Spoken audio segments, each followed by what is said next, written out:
السلام عليكم ورحمة الله. معكم فادي بكاوي من شركة تنساي تيونينج أبو ظبي. معنا اليوم نيسان جي تي ار 34. أنا بعرف في ناس كثير بتحب هذه السيارة، سيارة جدا مرغوبة وقليلة جدا على الشارع، ومعنا واحد من يمكن أفضل الإكزامبلز بسم الله ما شاء الله في دبي. صاحبها خالد عاشق للنيسان، عنده R35 وأحضر لنا ال R34. خالد سيارته كلاسيك من الطراز الأول، ما برغب بهاي هورس باور، الانجن ستوك توربو ستوك، حب يضبط الاشتغال والمشي والكولد ستارت والفيول ايكونومي، فقررنا مع خالد ان نركب ستاند الون بلاج اند بلاي لينك اي سي يو.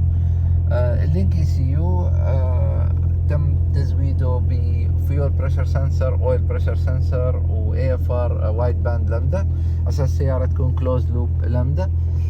فيول ايكونومي افضل طبعا، باور افضل، وسيفتي اعلى.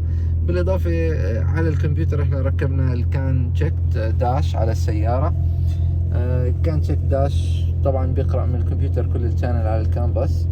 عندنا هون شايفين احنا انجن كولنت، تمبريتشر، اويل بريشر، فيول بريشر، الاي سي يو فولتج، البوست، وفي شاشات تانية بتفرجينا مثلا اي اف ار، بتفرجينا اير انتيك، تمبريتشر، بوست.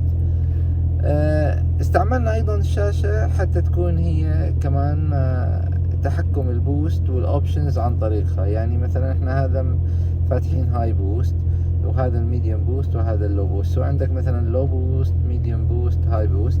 3 سيتنجز عن طريق الشاشة تاتش كامبس.